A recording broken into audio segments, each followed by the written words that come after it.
should be ashamed of yourself. I'm an American. You asked the question. I know you can't handle brown people, being part of the West. I'm an American. I barely started, but he doesn't want people to hear what's going on. Israel attacked Iran first. In Syria, they bombed an Iranian consulate in violation of the laws of international law and international diplomatic law. Yeah, they killed Iranians in Iran. They then bombed Ismail Haniyeh in Tehran. They bombed the Iranian capital. And then they bombed Beirut and killed a senior Iranian general. So actually, it was Israel that's been provoking. So we're going to talk about lectures. You should keep your lectures to yourself and be embarrassed for the government you served. As for you living in the region, the problem is not you living in the region. The problem is the army you served and the country you were spokesman for illegally occupies other people's lands in the West Bank, in Gaza, in the Golan Heights, now in Lebanon again.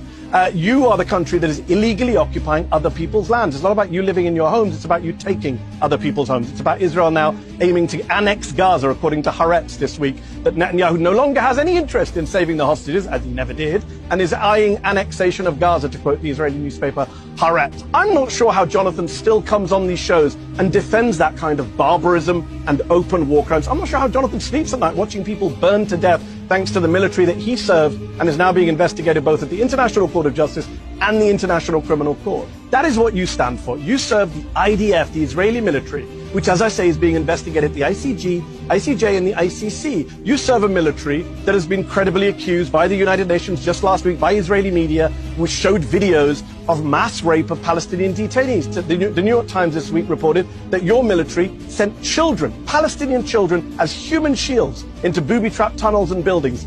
Is that what you did, Jonathan? Can you tell us today, did you ever send a Palestinian child as a human shield into a tunnel? Because the New York Times is saying your military did that. The World Food Programme is saying your military is starving the people of northern Gaza. Did you starve people when you were in the military, Jonathan? What do you stand for? Starvation? Mass rape? Ethnic cleansing? Genocide? Every human rights group in the world says your military is an abuser of human rights. I don't know how many human rights you yourself have personally abused. I don't know if you turned a blind eye to rape on your custody. I don't know if you killed children at at point-blank range like Israeli snipers did to people carrying white flags. You can tell us today how many people you've killed or how many people you've tortured. I'll be all day. Listen. But the issue is you're bombing areas of tents and hospitals. You've bombed refugee camps, as Piers pointed out. You've bombed schools, as I've pointed out, and you've dodged. You bombed a Lebanese Christian town and killed 23 people from one family, including 2 babies. You've bombed UN peacekeeping soldiers from Ireland and Italy who are not Hamas or Hezbollah either. Israel is bombing people deliberately.